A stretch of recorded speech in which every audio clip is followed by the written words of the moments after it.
आज के लेक्चर में हम बात करेंगे रीजन ऑफ एडजॉर्प्शन। एडजॉर्प्शन। आज हम किस टॉपिक पे बात करेंगे? आज हम बात करेंगे रीजन ऑफ एडजॉर्प्शन। मतलब ये है कि एडजॉर्प्शन होता है तो एडजॉर्प्शन क्यों होता है, क्या कारण है एब्जॉर्प्शन होने का।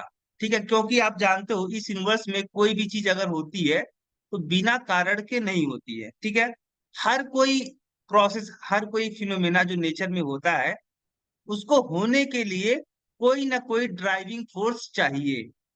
बिना ड्राइविंग फोर्स के इस संसार में कुछ भी नहीं होता है।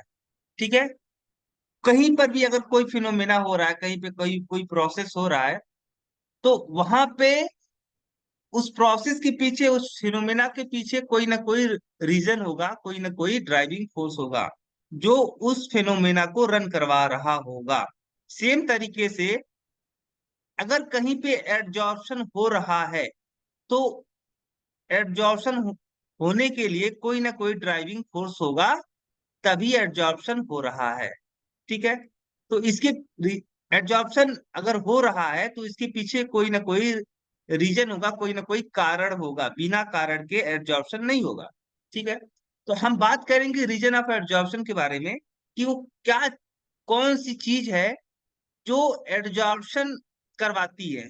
ठीक है, तो एडजॉर्प्शन क्यों होता है, हम इस टॉपिक पे बात करेंगे। तो रेजिडुअल वैलेंसी, रेजिडुअल वैलेंसी,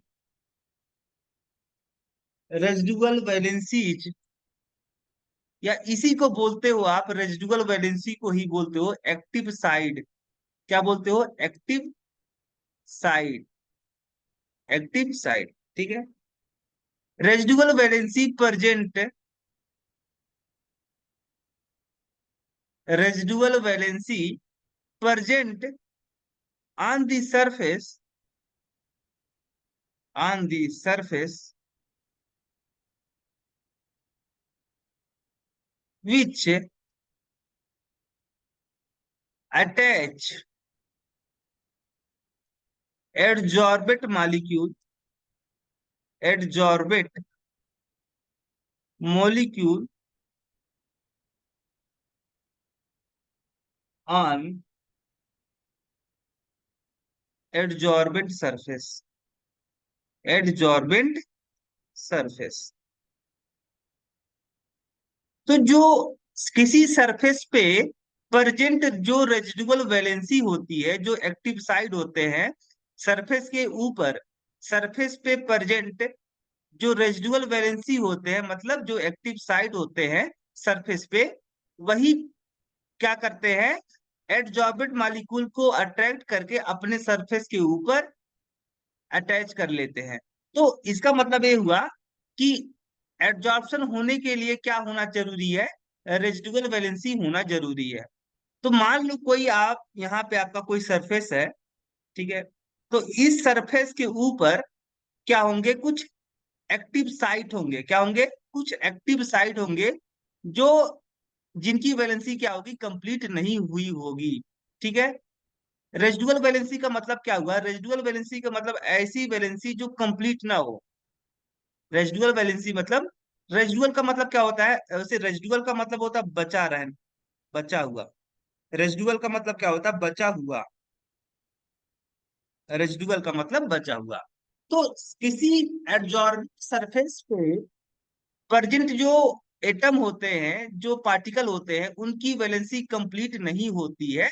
और ऐसे ही वैलेंसी को, जो जिनकी वैलेंसी कंप्लीट नहीं होती है, उसे आप क्या बोलते हो? Residual valency. और वही क्या करते हैं, एक्टिव साइट को, वही सक्रिय एक्टिव साइट का काम करते हैं।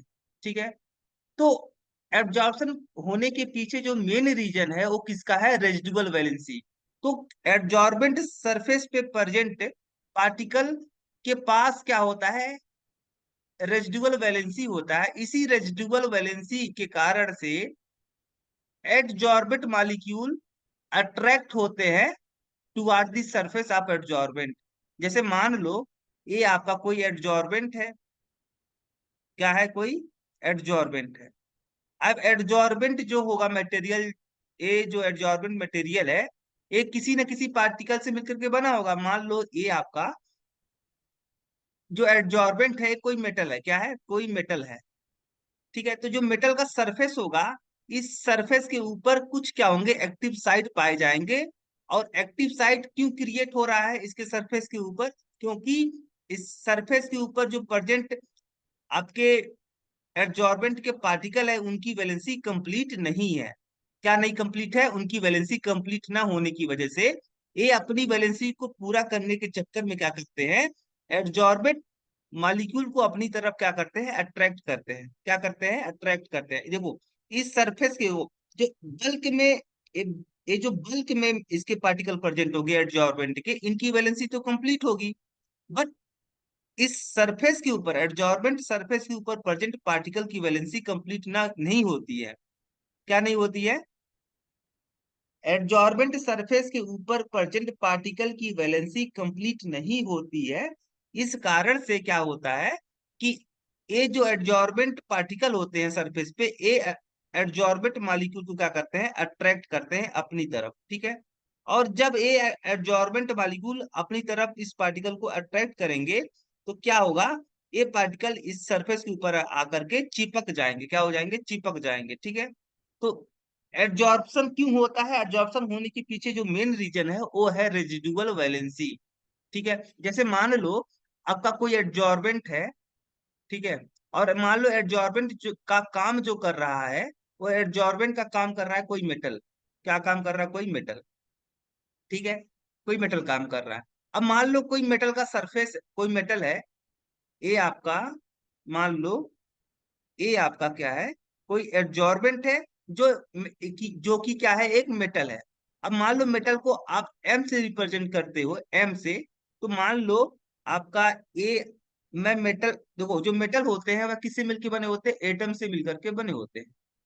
मेटल किससे मिलके बने होते हैं? एटम से मिलके बने होते हैं। ठीक है, तो मान लो मैं ये जो लिख रहा हूं यहाँ पे, ये मेटल के एटम है। क्या है? मेटल के एटम।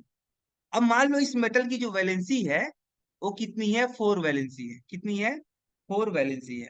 मान लो ये जिस, ये जो एलिमेंट है आपका कोई, जो कि एक मेटल है, इस एलिमेंट की जो वैलेंसी है वो कितनी है, 4 है। तो इस, अगर मेटल की वैलेंसी 4 है, तो ये क्या करेगा? वैलेंसी का मतलब क्या होता है? वैलेंसी का मतलब होता है combining capacity. Combining capacity, combining capacity, जुड़ने की क्षमता। जुड़ने की क्षमता को क्या बोलते हो आप? वे, वैलेंसी बोलते हो। जुड़ने की क्षमता को क्या बोलते हो? वैलेंसी बोलते हो। ठीक है, तो अगर इस मेटल की इसकी इस मेटल की वैलेंसी अगर 4 है, तो क्या होगा, इस तरीके से ये मेटल क्या बनाएगा, 4 बार मेटल से क्या करेगा, दूसरे अपने ही एलिमेंट के अदर मेटल से ये मेटल क्या करेगा, कंबाइन करेगा। यानी इसकी जो ये जो बॉन्ड बनाएगा मीटर, वो 4 बॉन्ड बनाएगा। ये मीटर की वैल्यू कितनी है? 4 है। इस कारण से ये मीटर कितने बॉन्ड बनाएगा? 4 बॉन्ड बनाएगा। ठीक है, ये मीटर कितने बॉन्ड बनाएगा? 4 बॉन्ड बनाएगा। देख सकते हो कि जो आपकी जितनी भी परसेंट है, कहाँ पे परसेंट है, जितनी परसेंट है, वो मेटल एटम एब्जॉर्बेंट के जितनी परसेंट है, उनकी वैलेंसी क्या है, ठीक है। ये से बॉन्ड बनाया है, इधर से बॉन्ड बनाया है, इधर से बॉन्ड बनाया है, और एक इधर से बॉन्ड बनाया है। यानी ये मेटल अपनी वैलेंसी कर ली है, इसने 4 बॉन्ड बना लिए हैं। या मेटल स्पेस मूव पर क्या होगा, इस एब्जॉर्बेंट सरफेस के ऊपर जो मेटेरियल प्रेजेंट होगी,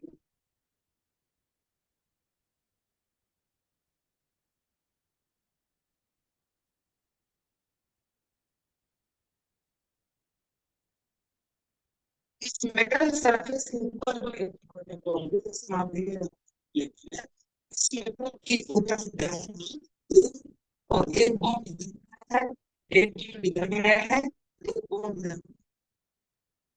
ठीक, चौथा बॉन्ड नहीं बन पाया, एक मेटल एटम चौथा बॉन्ड नहीं बन पाया। चौथा बॉन्ड क्यों बन पाएगा? क्योंकि ये क्या है, सरफेस है, सरफेस के सरफेस का सबसे क्लियर होता है। इसके साथ में इस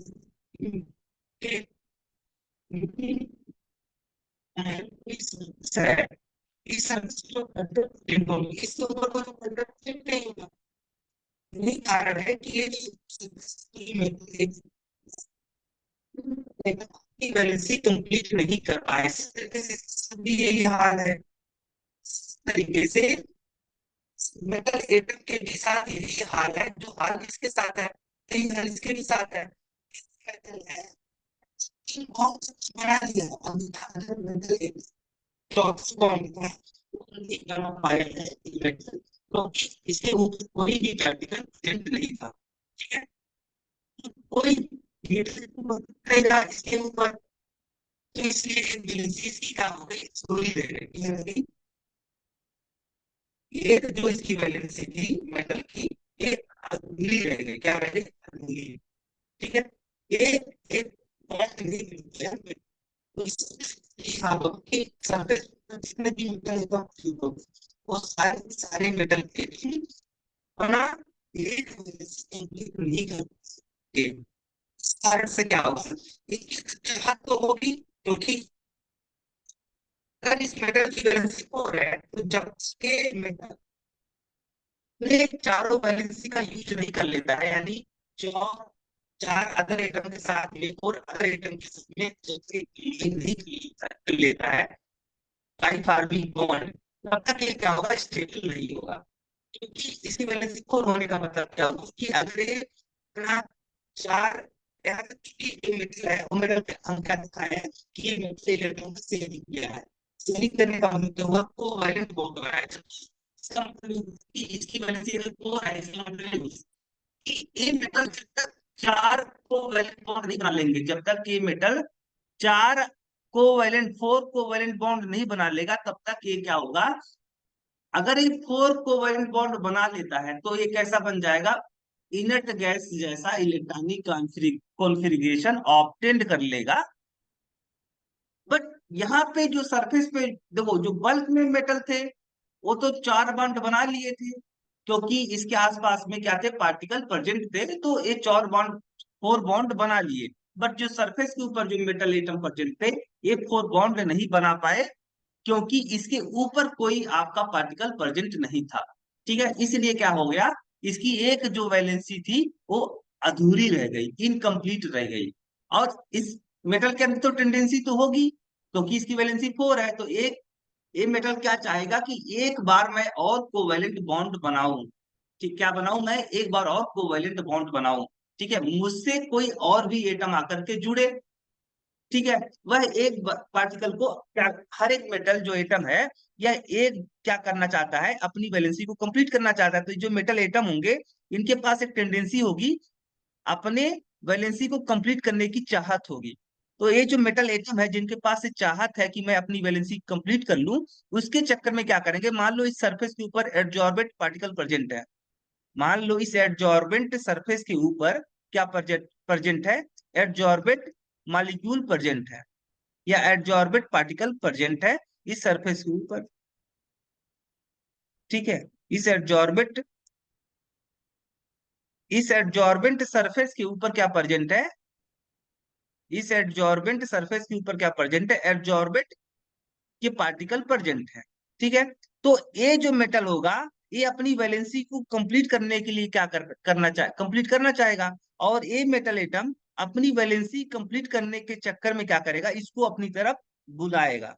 ये जो एडजॉर्बेंट पार्टिकल है, इस पार्टिकल को ये मेटल एटम अपनी तरफ बुलाएगा, ताकि ये जो एडजॉर्बेंट पार्टिकल है ये इसके साथ अटैच हो पाए। अगर क्योंकि अगर ये एडजॉर्बेंट पार्टिकल किसी तरीके से इस मेटल के साथ अटैच हुए, अगर अटैच हो पाए, तो क्या होगा, ये इसके साथ अटैच हो जाएगा, तो इसकी वैलेंसी 4 कंप्लीट हो जाएगी। ठीक है, इसका मतलब ये हुआ कि ये जो मेटल एटम है, इस मेटल एटम का वैलेंसी कंप्लीट न होने के कारण से इनके पास एक टेंडेंसी होगी कि एक पार्टिकल को क्या करें, अपनी तरफ अट्रैक्ट करें और अपने अपने साथ क्या कर लें, जोड़ लें, क्या कर लें, ऐड कर लें, अपने साथ क्या कर लें, जोड़ लें।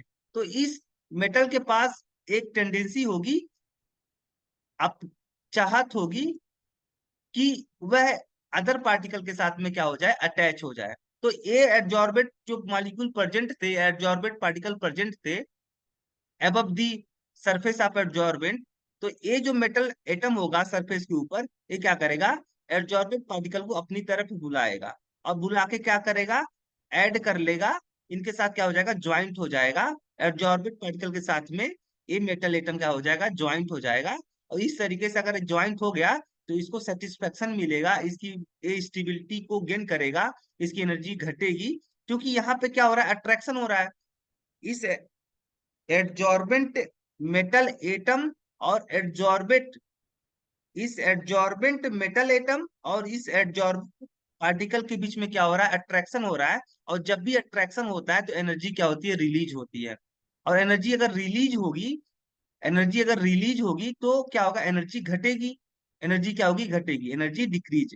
और जब एनर्जी डिक्रीज करेगी तो क्या होगा, देखो, हर एक सिस्टम क्या चाहता है, every system want to achieve minimum energy. क्या चाहता है, हर एक सिस्टम क्या ऑब्टेन करना चाहता है, मिनिमम एनर्जी की स्टेट ऑब्टेन करना चाहता है। क्योंकि अगर किसी पार्टिकल के पास, किसी सिस्टम के पास जितना कम एनर्जी होगा वह उतना ज्यादा स्टेबल होगा। ठीक है, तो यहाँ पे अट्रैक्शन हो रहा है, और अट्रैक्शन होने पे क्या होता है, एनर्जी रिलीज होता है, और एनर्जी जब रिलीज होगी तो इसकी एनर्जी घटेगी, यानी स्टेबिलिटी ए स्टेबिलिटी को गेन करेगा। ठीक है, तो यहाँ पे बात साफ साफ पता चल गई कि यहाँ पे जो एड्जॉर्प्शन प्रोसेस हो रहा था, एड्जॉर्प्शन प्रोसेस केवल एक वजह से हो रहा था, क्योंकि जो सरफेस पे पार्टिकल प्रेजेंट थे, एड्जॉर्बेंट सरफेस के ऊपर एड्जॉर्बेंट पार्टिकल जो प्रेजेंट थे उनकी वैलेंसी कंप्लीट नहीं थी। उनके पास क्या था, एक एक्टिव साइट था जिसपे क्या कर सकता है, वह अदर मॉलिक्यूल को, अदर पार्टिकल को जोड़ सकता है। रेजिडुअल वैलेंसी होने की वजह से ये क्या करेगा, अदर पार्टिकल को अपनी तरफ अट्रैक्ट करेगा, और अट्रैक्ट करके के क्या करेगा, अपने साथ जोड़ लेगा। ठीक है, तो क्या होगा, एडजॉर्बेंट पार्टिकल इस मेटल एटम के साथ में जुड़ना स्टार्ट हो जाएंगे। तो यहाँ पे बहुत सारे एडजॉर्बेंट पार्टिकल क्या हो जाएंगे, अटैच हो जाएंगे इस सरफेस के ऊपर, चिपक जाएंगे। ठीक है, क्योंकि कौन बुलाया है, एडजॉर्बेंट पार्टिकल को कौन बुलाया है, एडजॉर्बेंट पार्टिकल को ये एडजॉर्बेंट सरफेस पे प्रेजेंट पार्टिकल ने बुलाया है। ठीक है, क्यों बुलाया है, क्योंकि इनके पास रेजिडुअल वैलेंसी थी, और ये रेजिडुअल वैलेंसी को कंप्लीट वैलेंसी में चेंज करना चाहते थे। ठीक है, तो यहाँ पे हमने अच्छे से समझ लिया कि एब्जॉर्प्शन प्रोसेस होता क्यों है, क्योंकि एब्जॉर्बेंट सरफेस के पास क्या होता है, रेजिडुअल वैलेंसी होती है। और उस रेजिडुअल वैलेंसी के चक्कर में क्या होगा, ये अदर पार्टिकल को अट्रैक्ट करेगा, और अट्रैक्ट करके अपने साथ जोड़ लेगा, अटैच कर लेगा। ठीक है, हम बात करेंगे अब, ठीक है, देखो, कोई भी सरफेस कितना ज्यादा एडजॉर्बेंट पार्टिकल को अपने साथ जोड़ता है, यह इस बात पे डिपेंड करेगा कि एडजॉर्बेंट के पास में कितना ज्यादा रेजिडुअल वैलेंसी है। ठीक है, तो अगर मैं बात करूंगा adsorption process of a surface, adsorption adsorption power of of a surface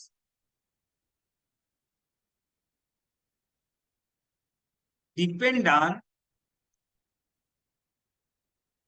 depend on depend upon depend upon number of residual valency की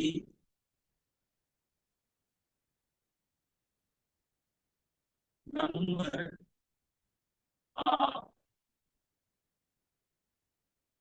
रेजिडुअल वैलेंसी।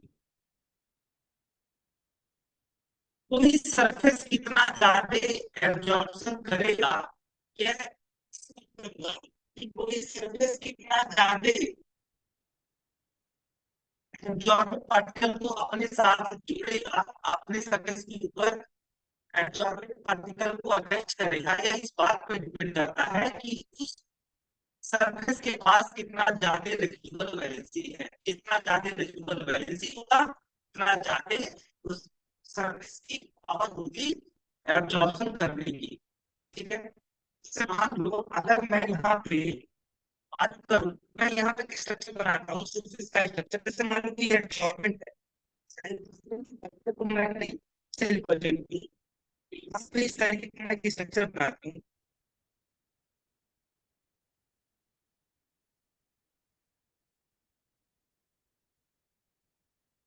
मैं यहाँ पे एक स्ट्रक्चर बनाता हूँ।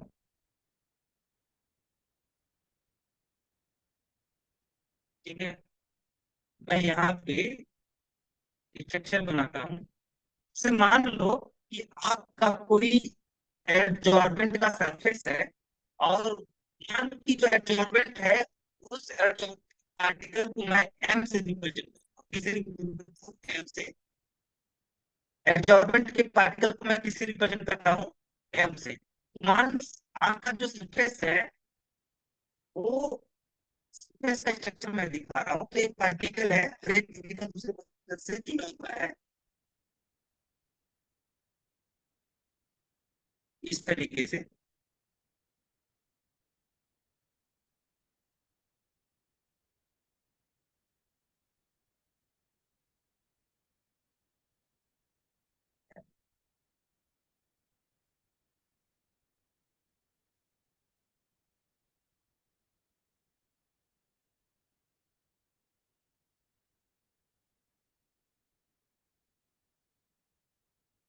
इस तरीके से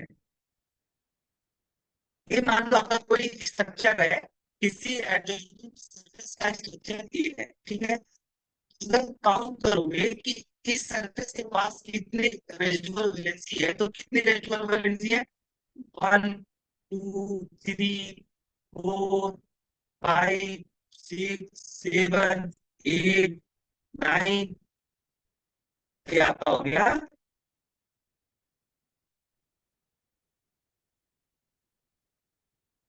10। ठीक है, ये आपका हो गया 10, A11, A12, A13, A14। ठीक है, तो इसके इस सरफेस के पास कितना रेजिडुअल वैलेंसी है? Number of residual valency, residual valency is equal to 14। इस सरफेस के पास में कितनी रेजिडुअल वैलेंसी है? टोटल 14 है, 14 रेजिडुअल वैलेंसी इस सरफेस के पास में है। ठीक है,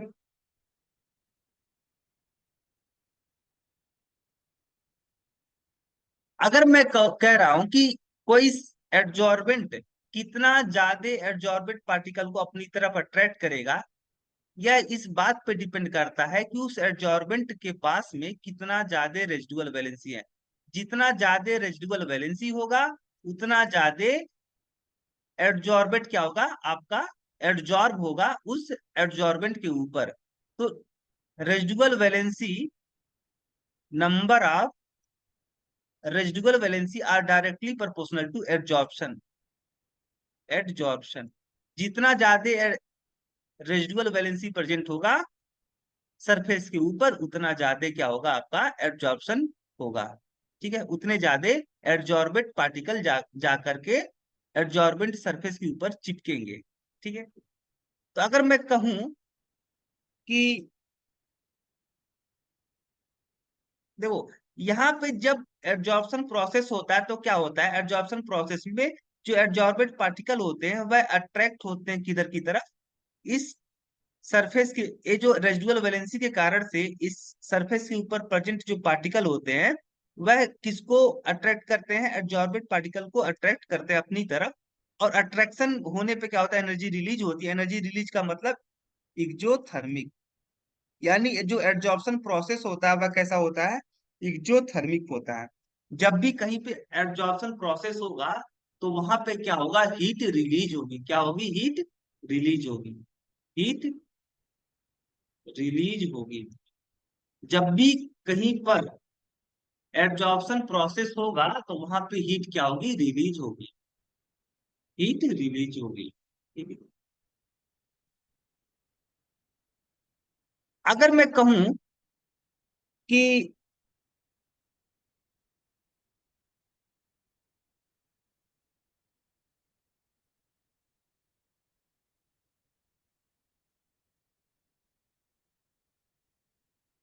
आपका कोई मेटल है, ठीक है, से मान लो कोई आपका मेटल, तो मान लो ये मेटल, यही आपका जो था, ये मेटल का सरफेस था। इस सरफेस के पास में कितने रेजिडुअल वैलेंसी प्रेजेंट थे, 14 रेजिडुअल वैलेंसी प्रेजेंट था इस सरफेस के ऊपर। अगर मैं कहूं कि ये जो मेटल है, इस मेटल को मैं क्या कर देता हूँ, फाइन पाउडर में चेंज कर देता हूँ, फाइन पाउडर में। पहले क्या था, मेटल था, अब मैं क्या कर रहा हूँ, इसको फाइन पाउडर में चेंज कर दे रहा हूँ। ठीक है, यानी इस मेटल को मैं छोटे छोटे टुकड़ों में बांट दे रहा हूँ। ठीक है, बहुत छोटे छोटे पीसेज में से इस मेटल को मैं चेंज कर दे रहा हूँ। ठीक है, पल्वराइज्ड मिल में मैं इस मेटल को ऐड करके क्या कर दे रहा हूँ, इसका पाउडर बना ले रहा हूँ। क्या बना ले रहा हूँ, पाउडर, पाउडर, फाइन पाउडर। इस मेटल को मैं पल्वराइज्ड मिल में ऐड करके क्या बना दे रहा हूं, इसका फाइन पाउडर। ठीक है, छोटे छोटे मतलब पाउडर, पाउडर के फॉर्म में मैं इसे, इस मेटल को कर देता हूं। तो उससे क्या होगा, उससे ये होगा कि जो मेटल होगा, एक कई सारे छोटे छोटे स्मॉल पीसेज में ब्रेक डाउन हो जाएगा। क्या हो जाएगा, ये मेटल छोटे छोटे स्मॉल पीसेज में क्या हो जाएगा, ब्रेक डाउन हो जाएगा, ब्रेक डाउन हो जाएगा। ठीक है, ये जो मेटल होगा वह छोटे छोटे स्मॉल पीसेज में ब्रेक डाउन हो जाएगा। तो अगर ऐसा होता है तो क्या होगा, ये जो आपका सरफेस था, इस सरफेस को आपने क्या किया, जैसे मान लो कोई मेटल था, इस मेटल को आपने कई सारे हिस्सों में तोड़ दिया। ठीक है, तो इससे क्या होगा, इसका जो सरफेस एरिया होगा वो बढ़ जाएगा। क्या होगा, जो सरफेस एरिया होगा वो बढ़ जाएगा। ठीक है, जैसे यही मेटल का कोई सरफेस था, अब ये भी इसका जो सरफेस होगा वो क्या हो जाएगा, ब्रेक डाउन हो जाएगा। क्या हो जाएगा, ब्रेक डाउन हो जाएगा। तो अगर आप इसका मेटल आपका ब्रेक डाउन हो जाएगा तो क्या होगा, इस तरीके से मान लो मैं यहाँ पे, इस तरीके से, ठीक है, इस तरीके से कोई मेटल था, मेटल का सरफेस, तो मेटल का सरफेस भी क्या हो जाएगा, metal metal surface, metal surface के ऊपर जो प्रेजेंट पार्टिकल होंगे वह एक दूसरे से अलग हो जाएंगे, क्योंकि इसके छोटे छोटे पीसेज बन गए। तो अगर ऐसा होता है तो क्या होगा, यहाँ पे आपका, मैं इसको यहाँ पे शो कर रहा हूँ इस तरीके से, देखो,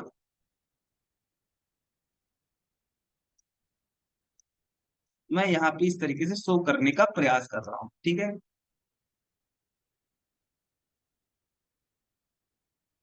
ठीक है, इस तरीके से शो करने का प्रयास।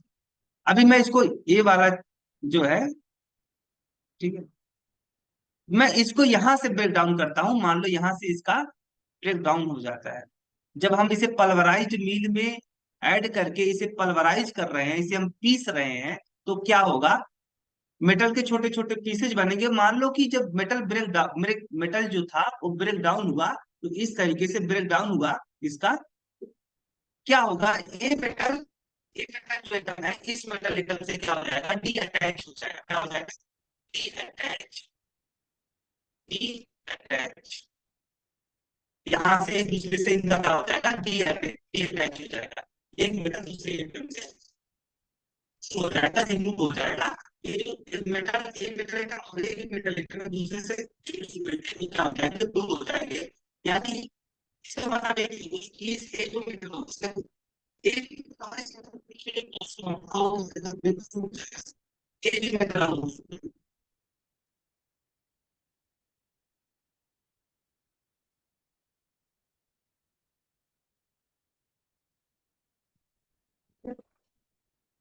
ये जो मेटल है, ये मेटल क्या हो जाएगा, इस मेटल के एटम से अटैच हो जाएगा। डी अटैच का मतलब एक दूसरे से डी हो जाएगा। अगर ऐसा होता है तो क्या होगा, यहाँ पे जो वैलेंसी क्रिएट होगी, ये जो इसकी एक मेटल था, एक मेटल दूसरे इस मेटल से इस वाले केस में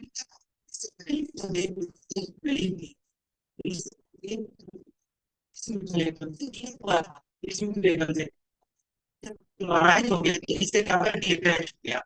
यहाँ पे एक रेजिडुअल वैलेंसी क्रिएट हो गई, जुड़ा नहीं है किसी से, क्योंकि जिससे जुड़ा था वो अलग हो गया।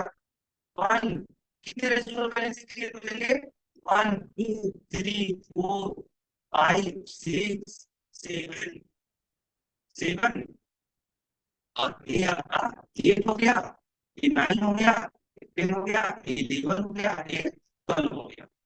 देखो इतने में कितने रेजिडुअल वैलेंसी है, इतने में आपके 12 में रेजिडुअल वैलेंसी कितने हैं, 12। और यहाँ पे कितने रेजिडुअल वैलेंसी क्रिएट हो रहा है, यहाँ पे 1 3 4 5 6 7 8 9, फिर यहाँ पे क्रिएट हो रहे, फिर रेजिडुअल वैलेंसी इस वाले पार्ट में क्रिएट। ठीक है, तो रेजिडुअल वैलेंसी आफ्टर, जब आपने क्या कर दिया, जब इस मेटल को आपने छोटे छोटे पीसेज में ब्रेक डाउन कर दिया, यानी पीस दिया, तो कितने रेजिडुअल वैलेंसी क्रिएट हो गए, यहाँ पे 12 + 10, यानी टोटल जाके कितने हो गए, 30, सॉरी 22 रेजिडुअल वैलेंसी क्रिएट हो गए। पहले कितना था, पहले था रेजिडुअल वैलेंसी आपका, यहाँ पे मैं लिखा था, पहले रेजिडुअल वैलेंसी कितना था, पहले रेजिडुअल वैलेंसी आपका था, पहले 40 रेजिडुअल वैलेंसी था, अब कितना रेजिडुअल वैलेंसी हो गया, 20। ठीक है, इसका मतलब हुआ कि अगर किसी मेटल को आप इस लेवल को उसे फाइन पाउडर में चेंज कर देते हो, तो उससे क्या होगा, मेटल्स का जो सरफेस एरिया होगा वो बढ़ जाएगा। और जब किसी मेटल का सरफेस एरिया बढ़ जाएगा, तो उससे क्या होगा, number of residual valency will be increases. और जब रेजिडुअल वैलेंसी ज्यादा क्रिएट होने लगेंगे, तो एब्जॉर्प्शन जो होगा वो ज्यादा होगा। ठीक है, इसीलिए कहा जाता है कि जब, इसीलिए हाइड्रोजनेशन प्रोसेस में,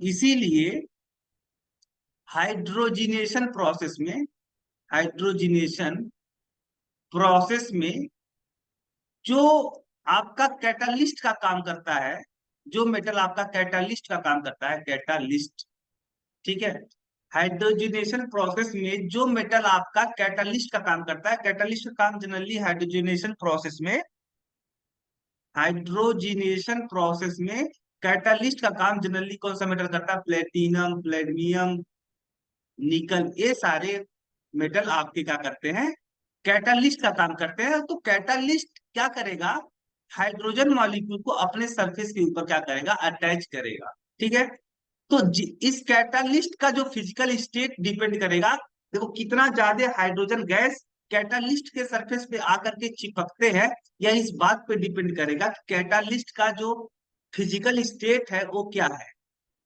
फिजिकल स्टेट क्या है। अगर इस कैटालिस्ट का फिजिकल स्टेट आपका फाइन पाउडर के रूप में है, यानी जो कैटालिस्ट आप यूज कर रहे हो, जो प्लेटिनम, प्लेडमियम या निकल जो मेटल है, जो कैटालिस्ट का काम कर रहा है, अगर इसका फाइन पाउडर आप यूज करते हो, तो फाइन पाउडर के केस में क्या होगा, फाइन पाउडर के केस में सरफेस जो एरिया होता है वह लार्ज होता है, क्या होता है, सरफेस एरिया आपका लार्ज होता है, सरफेस एरिया क्या होता है, लार्ज होता है। और सरफेस एरिया अगर लार्ज होगा, तो क्या होगा, number of residual valency will be high, number of residual valency will be high. ठीक है, number of residual valency will be high. और जब रेजिडुअल वैलेंसी की संख्या ज्यादा होगी, तो एडजॉर्प्शन जो प्रोसेस होगा वो ज्यादा होगा, क्या होगा, adsorption process will be fast, adsorption process will be fast. ठीक है, इसका मतलब हुआ कि हाइड्रोजनेशन प्रोसेस में अगर मेटल आपका फाइन पाउडर के फॉर्म में है, तो एडजॉर्प्शन जो होगा वो काफी ज्यादा फास्ट होगा, और काफी ज्यादा हाइड्रोजन गैस आकर के इस मेटल सरफेस के ऊपर क्या होंगे, अटैच होंगे, क्योंकि number of residual valency increase कर जाता है, ठीक है, जब इसे आप फाइन पाउडर के रूप में यूज करोगे तब। अब हम बात करेंगे type of adsorption. Type of adsorption. Type of adsorption. Type of adsorption. तो टाइप ऑफ कितने टाइप के एडजॉर्प्शन होते हैं? दो टाइप के एडजॉर्प्शन होते हैं, ठीक है। एक आपका होता है physical adsorption. Physical adsorption. Physical adsorption. और दूसरा होता है आपका केमिकल एडजॉर्प्शन। केमिकल एडजॉर्प्शन, ठीक है। एक होता है आपका फिजिकल एब्जॉर्प्शन, दूसरा क्या होता है केमिकल एब्जॉर्प्शन। फिजिकल एब्जॉर्प्शन, देखो फिजिकल एब्जॉर्प्शन का मतलब क्या होता है? एब्जॉर्प्शन का मतलब होता है चिपकना, और फिजिकल का मतलब क्या होता है? भौतिक। भौतिक या शारीरिक। शारीरिक। शारीरिक। शारीरिक। मतलब अगर आपका एब्जॉर्बेंट पार्टिकल एब्जॉर्बेंट सरफेस के ऊपर बस ऐसे ही टच में है, ये क्या कर रहा है? एड्जॉर्बेंट पार्टिकल, और ये मान लो आपका एड्जॉर्बेंट पार्टिकल है, एड्जॉर्बेंट पार्टिकल, और ये क्या है आपका एड्जॉर्बेंट पार्टिकल। एड्जॉर्बेंट पार्टिकल, अगर आपका एड्जॉर्बेंट पार्टिकल और एड्जॉर्बेंट पार्टिकल एक दूसरे से बस ऐसे फिजिकली अटैच है, एक दूसरे से को टच कर रहे हैं, ठीक है, इनके बीच में कोई बॉन्ड नहीं बना हुआ है, ठीक है। तो अगर ऐसा केस होता है तो यहाँ पे कौन सा एड्जॉर्प्शन होगा? Physical adsorption. अगर यही आपका एड्जॉर्बेंट और एड्जॉर्बेंट पार्टिकल एक दूसरे के साथ क्या कर लिए? बॉन्ड बना लिए, कोवैलेंट बॉन्ड बना लिए। एड्जॉर्बेंट पार्टिकल और एड्जॉर्बेंट पार्टिकल एक दूसरे में इंटरसेक्ट हो गए हैं, एक दूसरे में क्या हो गया? इंटरसेक्ट हो गए, एक दूसरे में ओवरलैप हो गए हैं। ये एड्जॉर्बेंट पार्टिकल एड्जॉर्बेंट पार्टिकल में क्या हो गया है? पेनिट्रेट हो गया है, और ओवरलैप हो गया है। ओवरलैप करके यहाँ पे कोई कोवैलेंट बॉन्ड का फॉर्मेशन हो गया है between adsorbent and adsorbent particle. तो यहाँ पे किस तरीके का एड्जॉर्प्शन माना जाएगा? केमिकल एड्जॉर्प्शन, ठीक है। तो यहाँ पे अगर मैं बात